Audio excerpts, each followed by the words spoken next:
JCRT 8वीं board परीक्षा 2026 के मद्देनज़र गणित विषय में प्रश्नावली 1.3 से कुछ महत्वपूर्ण प्रश्नों एवं अवधारणाओं को स्पष्ट कर रहा हूं जो परीक्षा की दृष्टि से महत्वपूर्ण है। तो सबसे पहली अवधारणा हम लेते हैं गुणन क्रम विनिमय गुणधर्म। गुणन क्रम विनिमय गुणधर्म।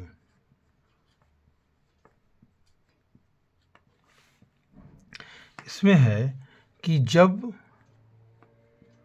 हम किन्हीं दो परिमेय संख्याओं को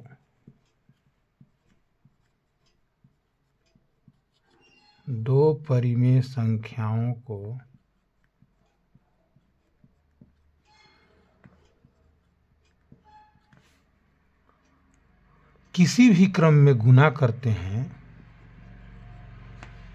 किसी भी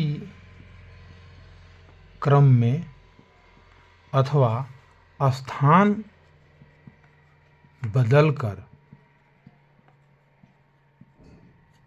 गुणा करते हैं, गुणन करते हैं, तो समान गुणनफल प्राप्त होता है। समान गुणनफल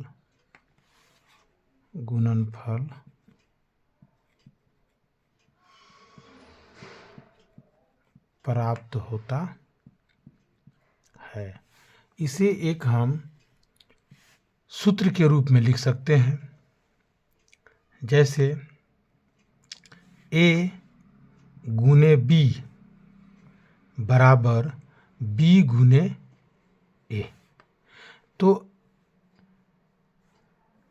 A के रूप में अगर हम एक उदाहरण के रूप में 2/3 ले लें और B के रूप में 4/5 ले लें और इसे स्थान बदल दें, यानी 4 यहाँ हो जाए 5 यहाँ, 4/5 गुने A के जगह पर 2/3।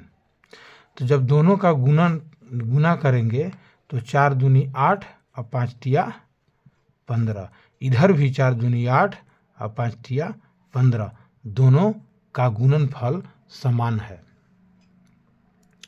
तो इस प्रकार हमें स्पष्ट है कि अगर परिमेय संख्याओं के क्रम को बदलकर गुना करेंगे या गुणनफल ज्ञात करेंगे तो हमारा परिणाम जो है वह समान होगा, गुणनफल समान होगा। दूसरी अवधारणा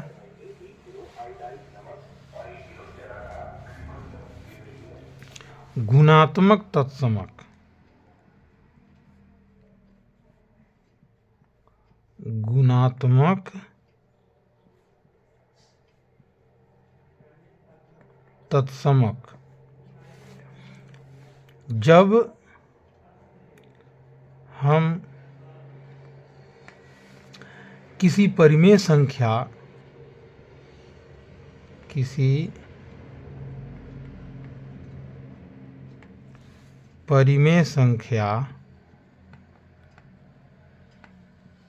या पूर्ण संख्या या पूर्णांक को एक से गुना करते हैं, एक से गुना करते हैं तो हमें वही परिमेय संख्या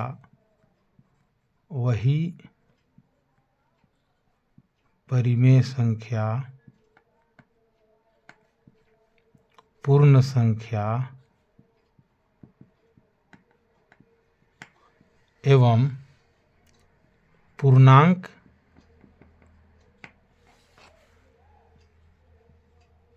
प्राप्त होता है।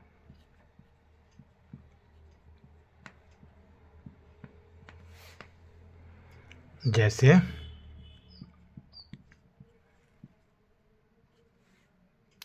अगर हम एक उदाहरण लेते हैं, शून्य क्या है? एक पूर्ण संख्या है। अगर शून्य में हम 1 से गुना करेंगे तो शून्य यानी यही तत्समक जो पहले था वही शून्य की प्राप्ति हो गई। इसी प्रकार अगर हम -1 लेते हैं, यह एक पूर्णांक है और इसमें अगर हम 1 से गुना करते हैं तो पुनः हमें -1 की प्राप्त होती है। तत्समक जो था वही प्राप्त हो गया। उसी प्रकार एक अगर हम पूर्णांक परिमेय संख्या लेते हैं 1/2, ये हो गया परिमेय संख्या। इसमें अगर हम 1 से गुना करते हैं तो पुनः वही परिमेय संख्या यानी तत्व जो जैसा था उसी के समान पुनः परिमेय संख्या की प्राप्ति हुई। तो यह अवधारणा गुणात्मक तत्समक की अवधारणा कहलाती है। इससे संबंधित एक प्रश्न परीक्षा में अवश्य रहता है, जो हम अंत में एक बार लिखवाएंगे। गुणन साहचर्य गुणधर्म, तीसरा गुणन साहचर्य गुणधर्म, साहचर्य गुणधर्म।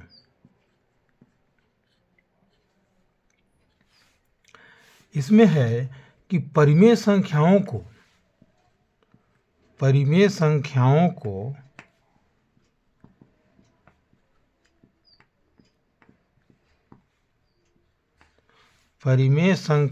को हम किसी भी क्रम में समूह बनाकर किसी भी क्रम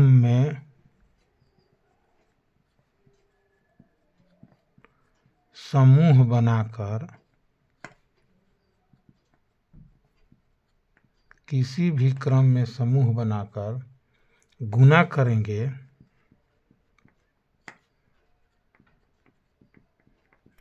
करेंगे तो समान गुणनफल प्राप्त होगा। समान गुणनफल प्राप्त होगा।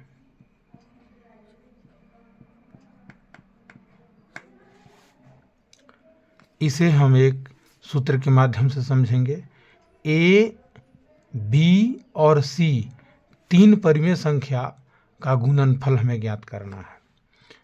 तो ए गुने बी गुने सी, तो एक बार बी को हम क्या करेंगे कि बी जो है एक साथ साहचर्य स्थापित करेगा सी से। बीच वाला जो है परिमेय संख्या वह एक बार साहचर्य बनाएगा बी से और दूसरी बार बनाएगा ए से।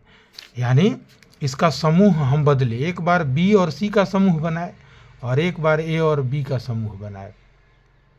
दोनों परिस्थिति में गुणनफल जो है समान आएगा। जैसे 1/2 गुने 1/3 गुने 1/4, फिर 1/2 गुने 1/3 गुने 1/4, ये हो गया। तो यहाँ हम सबसे पहले कोष्ठक के अंदर का गुना किया जाता है, तो यहाँ 1/12 हो जाएगा और यहाँ 1/3 दूनी के 6 पहले कोष्ठक के अंदर का गुना किया जाता है। तो पहले यहाँ कोष्ठक का गुना करके निकाल लिए, फिर यहाँ 1/4। तो जब हम गुना करेंगे तो 1/12 दूनी 24 और इधर भी 1/6 चौके 24, दोनों बराबर हो गया। अर्थात समूह को बदलने से भी गुना के परिणाम पर कोई अंतर नहीं पड़ा। तो यही है गुणन साहचर्य गुणधर्म की अवधारणा। चौथी अवधारणा जो है गुणात्मक प्रतिलोम अथवा व्युत्क्रम। गुणात्मक प्रतिलोम, गुणात्मक प्रतिलोम अथवा व्युत्क्रम, व्युत्क्रम की अवधारणा। जब दो परिमेय संख्याओं का गुणनफल, जब दो परिमेय संख्याओं का गुणनफल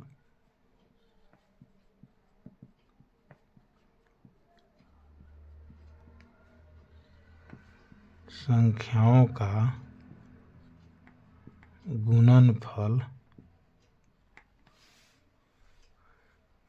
एक प्राप्त हो, एक के बराबर हो या एक प्राप्त हो, एक के बराबर हो, तो वे परस्पर गुणात्मक प्रतिलोम कहलाते हैं। गुणात्मक प्रतिलोम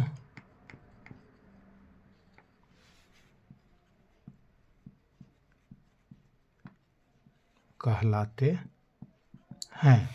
जैसे इसे एक हम सूत्र के माध्यम से स्पष्ट कर सकते हैं। जैसे a बटा b एक परिमेय संख्या है और इसे b बटा a से जब हम गुना करेंगे तो उसका परिणाम आएगा 1, क्योंकि ये कट जाएगा और 1 आ जाएगा। तो इसमें a बटा b का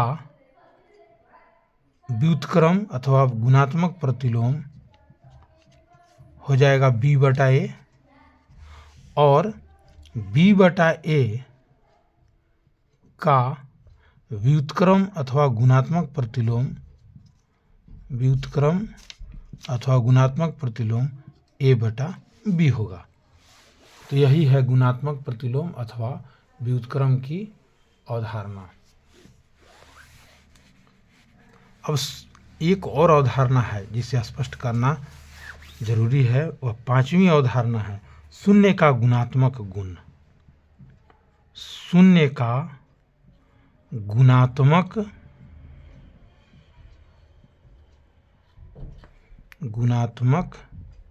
गुण इसमें है कि किसी परिमेय संख्या को, किसी परिमेय संख्या को किसी परिमेय संख्या को शून्य से गुणा करने पर, शून्य से गुणा करने पर हमें शून्य ही प्राप्त होता है, शून्य ही प्राप्त होता है। जैसे 1/2 गुने 0 बराबर 0, 3/4 गुने 0 बराबर 0। तो इसीलिए यह 5 अवधारणा महत्वपूर्ण है, क्योंकि इससे संबंधित प्रश्न 8वीं बोर्ड परीक्षा में अवश्य रहेंगे। तो इस आधार पर मैंने कुछ प्रश्नों को चुना है जो महत्वपूर्ण है। अगर वे प्रश्न नहीं आए तो उस टाइप के प्रश्न आएंगे तो आप आसानी से बना लेंगे, क्योंकि इस सारी अवधारणा को हम स्पष्ट कर चुके। तो इस सबसे पहला प्रश्न जो है हम लिए हैं 7 का गुणात्मक प्रतिलोम, 7 का गुणात्मक प्रतिलोम, गुणात्मक प्रतिलोम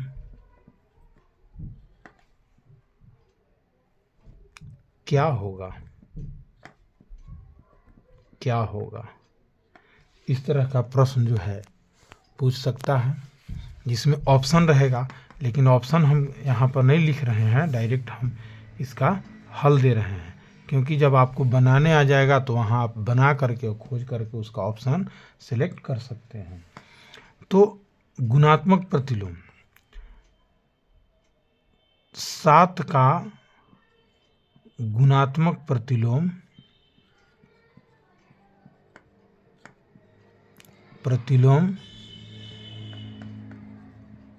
-7 होगा। अब क्यों होगा?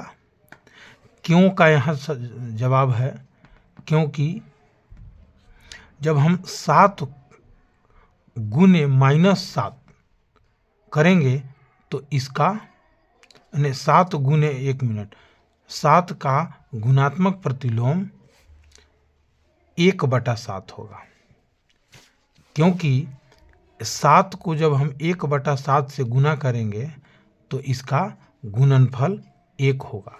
अर्थात यहाँ आपको स्पष्ट है कि जब कोई संख्या हो तो उसके हर को अंश बना देना है और अंश को हर बना देना है। 7 में केवल अंश है, हर नहीं था, तो अपना मन से हम हर जो है 1 लगा दिए और जब इसका गुणात्मक प्रतिलोम निकालेंगे तो 1 को ऊपर ले जाएंगे और 7 को नीचे ले जाएंगे। अर्थात जब व्यक्ति पैरों के बल चल रहा हो और उसको सिर के बल ले लाया जाए तो वह गुणात्मक प्रतिलोम है, मोटा मोटी समझ लीजिए। यानी जब 1/2 है तो इसका गुणात्मक प्रतिलोम हर को ऊपर कर देंगे और अंश को नीचे कर देंगे, और जब गुना करेंगे तो 1 आएगा ना। उसी प्रकार से यहाँ पर 7 का गुणात्मक प्रतिलोम 1/7 होगा, क्योंकि जब 7 और 1/7 का गुणनफल निकालेंगे तो वह 1 आता है। दूसरा 4/3 का गुणात्मक प्रतिलोम अथवा व्युत्क्रम दोनों एक ही चीज है। गुणात्मक प्रतिलोम अथवा व्युत्क्रम क्या होगा? तो इसका आंसर है 4/3 का गुणात्मक प्रतिलोम बराबर, उलट दीजिए इसको, 3/4, क्योंकि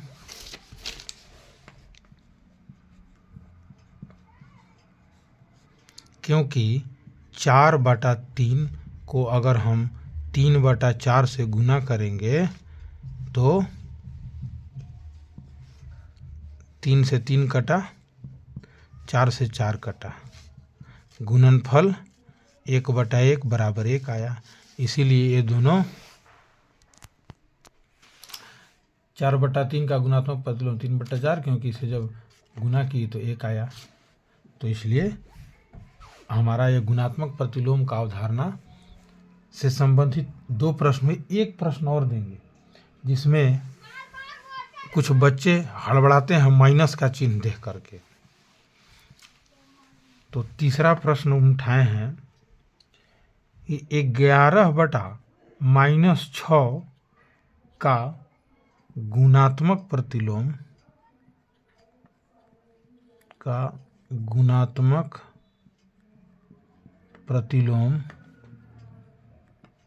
क्या होगा?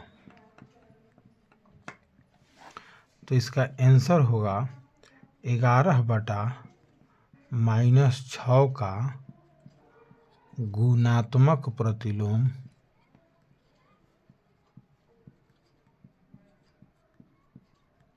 बराबर -6/11 होगा, क्योंकि 11/-6 में जब हम -6/11 से गुना करेंगे तो यह कट जाएगा और उसका गुणनफल 1 आएगा। इसलिए यह जो है -6/11, 11/-6 का गुणात्मक प्रतिलोम है। अब एक और महत्वपूर्ण प्रश्न है इससे संबंधित। चौथा प्रश्न है, शून्य का व्युत्क्रम क्या है? शून्य का व्युत्क्रम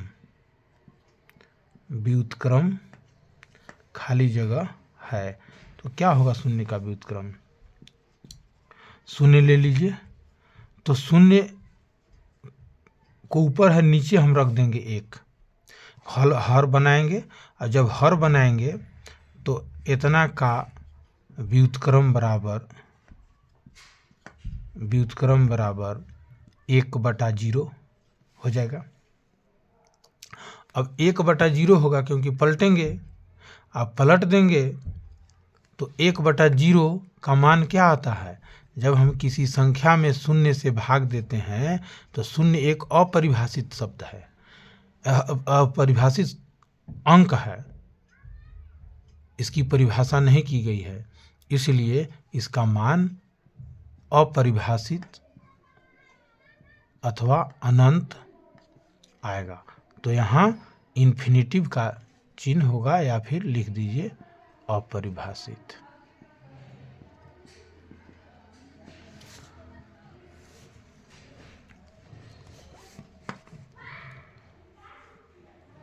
उसके बाद एक जो है यहाँ आएगा कि गुणात्मक तत्समक गुणात्मक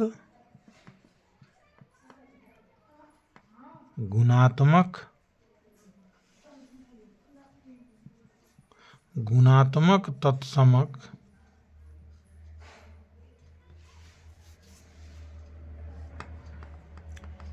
संख्या है। तो क्या है? तो इसका आंसर होगा 1, क्योंकि किसी भी परिमेय संख्या में जब हम 1 से गुना करते हैं तो वही संख्या प्राप्त होता है। जो भी गुणात्मक तत्समक की अवधारणा जो हम स्पष्ट किए थे उसी से रिलेटेड है। जैसे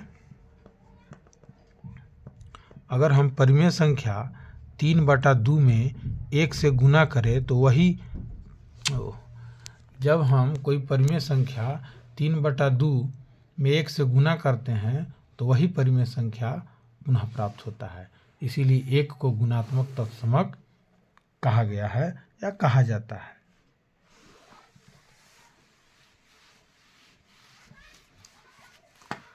छठा, एक गुणन क्रम विनिमय गुणधर्म से है।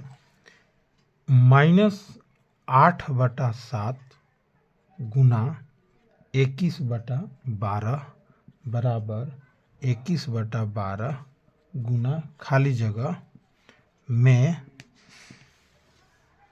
रिक्त स्थान में क्या होगा? रिक्त स्थान में क्या होगा? तो इसका आंसर होगा -8/7। कैसे होगा? तो यह गुणन क्रम विनिमय गुणधर्म से होगा। गुणन क्रम विनिमय गुणधर्म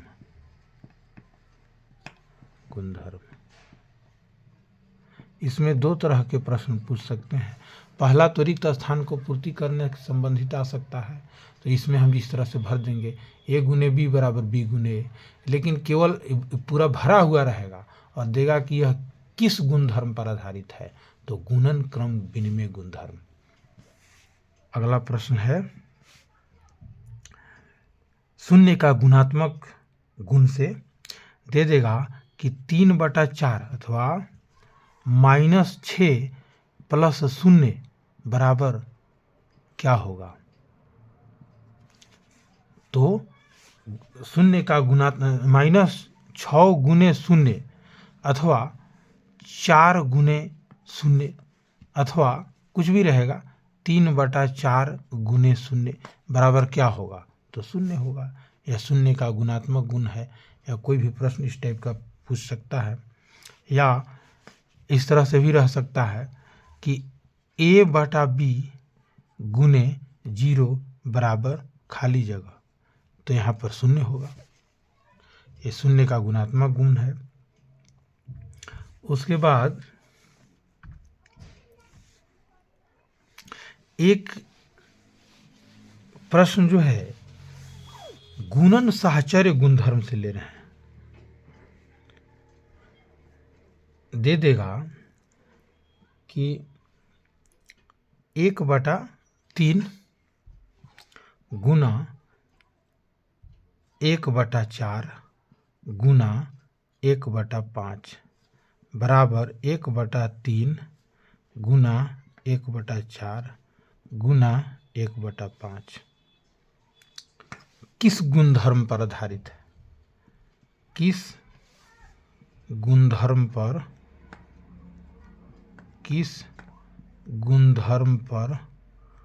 आधारित है? तो यह जो है गुणन साहचर्य गुणधर्म पर आधारित है। गुणन साहचर्य गुणधर्म, गुणन साहचर्य गुणधर्म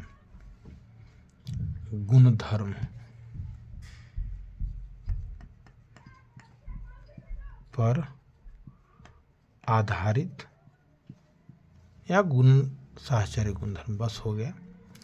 अगर इस टाइप में अगला प्रश्न बना सकता है, जो समझ लेना है। ये तो हमारा हो गया।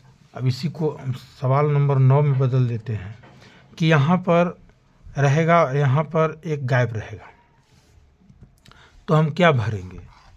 तो ही आंसर में 1/4 भरेंगे। इस टाइप का एक प्रश्न पूछ सकता है। यहाँ रहेगा प्रश्नवाचक चिन्ह। तो इस प्रकार से इतने महत्वपूर्ण प्रश्न जो हैं इस प्रश्नावली से हैं, जिनका अध्ययन आप करें और ये परीक्षा में जरूर पूछे जाएंगे। धन्यवाद।